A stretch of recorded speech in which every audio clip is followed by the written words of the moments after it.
142,000 millionaires moved their money out of their home countries last year. They relocated to new addresses in Dubai, Lisbon, Singapore, and Milan, taking their liquid assets with them, and the United Kingdom alone lost more wealthy residents in a single year than any country has ever recorded. At the same time, gold hit record highs more times in 2025 than in any year since records were first kept. Central banks around the world, not individual investors, not hedge funds, but the institutions that manage national treasuries, bought more gold than any year since the 1960s. And the dollar's share of global currency reserves, the percentage of all of the world's stored money that is held in American dollars, quietly fell to 56%, the lowest it has been since 1994. Okay? Those three things are not unrelated. They are three measurements of the same movement happening simultaneously. And the question worth asking is a simple one. What do the people managing the world's money know that most ordinary people have not yet heard? To understand what is happening, you need to understand what a reserve currency actually is, because it sounds like a technical term, but it describes something very practical. When one country's currency becomes the world's reserve currency, other nations need that currency to do business. They need it to buy oil. They need it to settle international trade. They need it to pay foreign debt. And to get it, they have to sell real things to earn it. So in practice, the whole world exports goods and receives dollars in return. Those dollars then get parked in U.S. Treasury bonds, which means foreign nations are effectively lending money back to the United States at low interest rates just to hold their reserves in a usable form. That is what French Finance Minister Valéry Giscard d'Estaing called the exorbitant privilege back in 1965. America gets to consume more than it produces, borrow cheaply, and run deficits without immediate consequences because the whole world needs to hold its currency. All right. That privilege has a cost, and most of it lands on working people because the whole world wanting dollars keeps the dollar strong. And a permanently strong dollar makes American goods expensive overseas, which is one of the main reasons American manufacturing contracted so sharply over the past 50 years. Financial institutions and the federal government captured most of the benefit. Factory towns in Ohio, Michigan, and Pennsylvania paid most of the cost, and now that privilege is beginning to erode. Slowly, structurally, and in a direction that has ended the same way every time it has happened before. The clearest single moment that explains why that erosion accelerated is one date, February 28th, 2022. That Monday morning, the United States and its European allies announced they were freezing approximately $300 billion of Russia's central bank reserves held in Western financial institutions. $300 billion removed from usable assets by a political decision made over a weekend. Think about what that moment meant for every other central bank in the world. Russia had done exactly what conventional financial wisdom recommended. It had stored its reserves in safe, liquid, highly rated assets denominated in dollars and euros. And in 72 hours, a political decision made all of it inaccessible. If you are the central bank of any country that is not permanently aligned with the United States, you went to work that Monday morning with a new question on your desk. Could that happen to us? For dozens of central banks, the honest answer was yes. And rational institutions respond to new information rationally. Within months, central bank gold purchases surged to their highest levels in 60 years. Because gold is the only reserve asset that cannot be frozen, sanctioned, hacked, or made inaccessible by a political directive. Unlike dollar reserves, it does not run through any financial network or clear through any institution. It exists outside every system, answering to nothing except the weight of the metal itself. That is what is behind the gold chart. That is what the millionaire migration data reflects. That is why the dollar's reserve share has moved from 71% in 1999 to 56% today. In 1967, the British pound was devalued overnight. The British government cut the pound's exchange rate by 14.3% against the dollar in a single announcement. And that evening, Prime Minister Harold Wilson went on national television to reassure the British public. He told them the pound in their pocket, the pound in their purse, or in their bank had not lost its value. He was technically accurate. A British pound still exchanged for one British pound, but that pound now bought 14% less of anything imported. And over the following decade, as Britain's reserve currency status continued a 30-year slide from 81% of global reserves in 1945 to under 11% by 1970, ordinary British workers watched their purchasing power erode steadily through policy and through math. Their wages did not adjust fast enough. Their savings did not keep pace. The people in the financial sector who understood what was happening had already moved their wealth into assets not exposed to sterling's decline.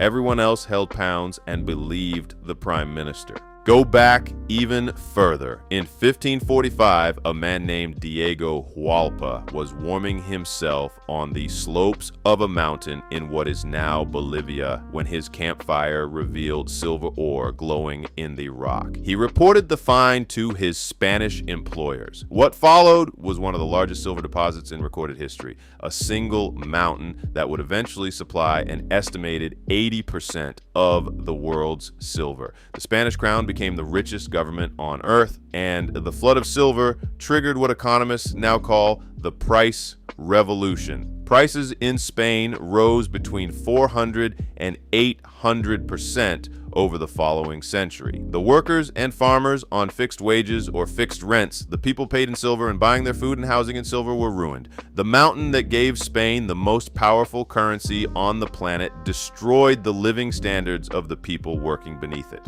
Okay, that mountain is still there today, still being mined, still called by the workers who descend into it every day, the mountain that eats men. The lesson it has been teaching for 500 years has not changed. When the dominant currency floods the system, people holding only paper lose purchasing power, while those holding real things, land, goods, and productive property come through. So, where does that leave us right now? The dollar is not finished. The United States still has the largest economy in the world, and the dollar still holds 56% of global reserves. 56% is not a crisis on its own, but it is a direction, and that direction has not reversed once in 26 years. It was 71% in 1999, 63% in 2011, and 56% today. That 26-year timeline is almost exactly how long it took for the British pound to go from dominant to secondary after the Second World War.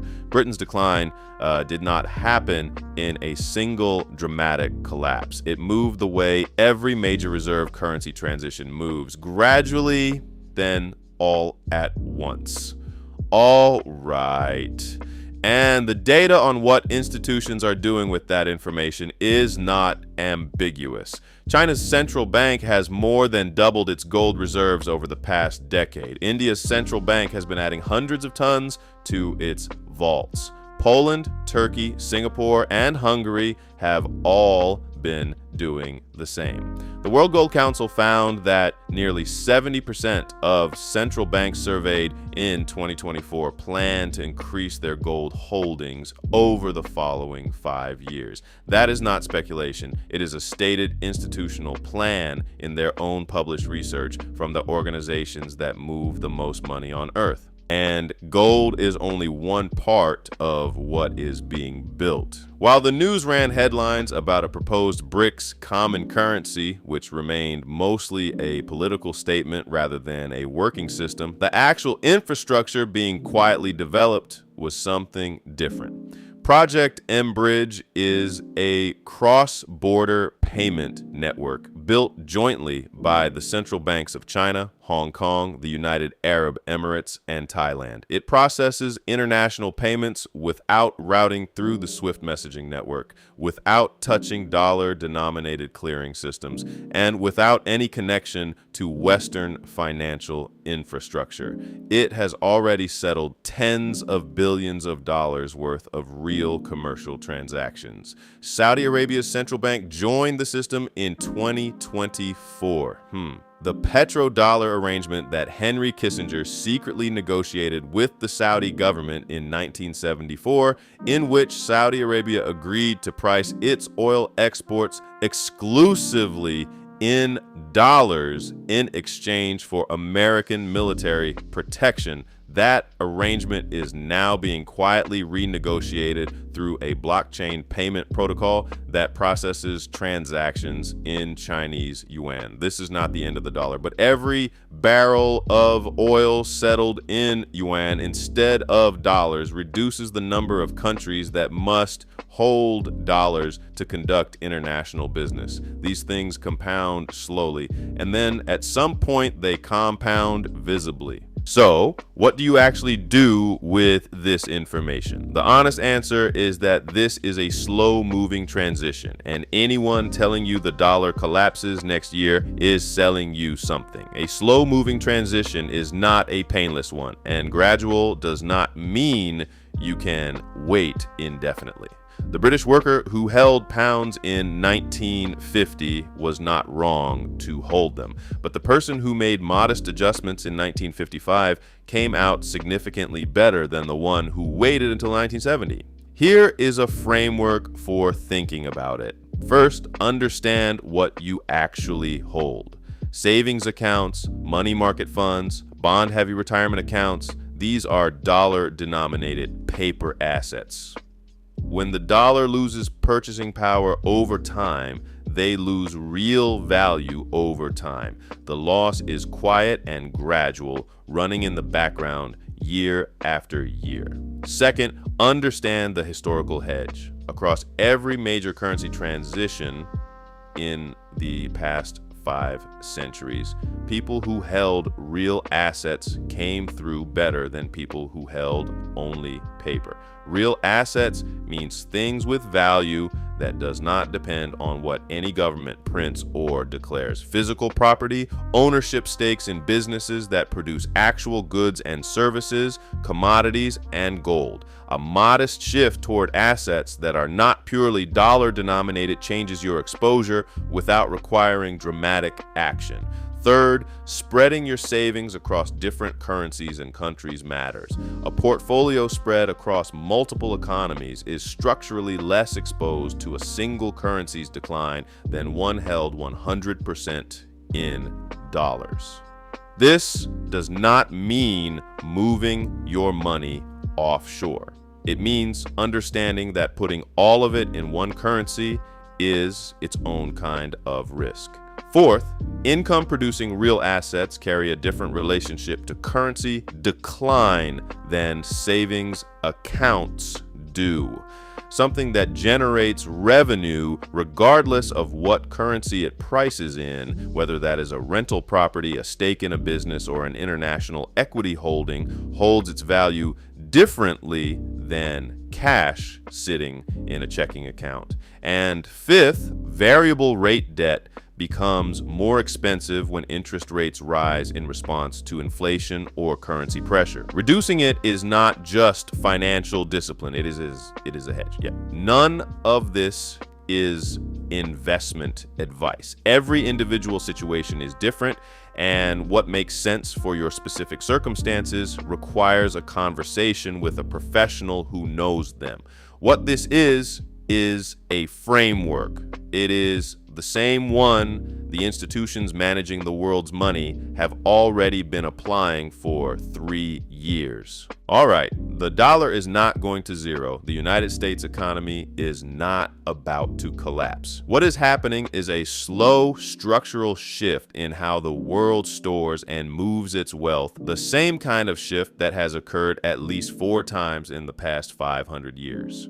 from Spain to the Dutch Republic to Britain to the United States. Each one took decades and looked permanent until the moment it ended.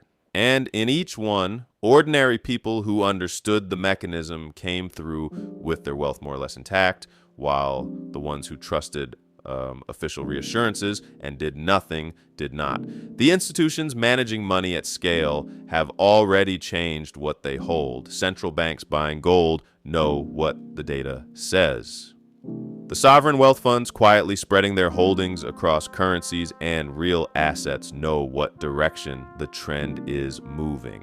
The 142,000 millionaires who moved last year were reading the same long-term patterns. The question is not whether the shift is real. The data answers that. The question is whether ordinary people get the same information and the same opportunity to respond that the institutions do, and whether they act on it before the cost becomes impossible to miss or after. The window is not closed. It is not going to close tomorrow, but it did not stay open forever for the workers who held sterling in 1945. And it didn't stay open forever for the farmers who held silver in Spain 5 centuries ago. The shift is already here. How you respond to it is still up to you.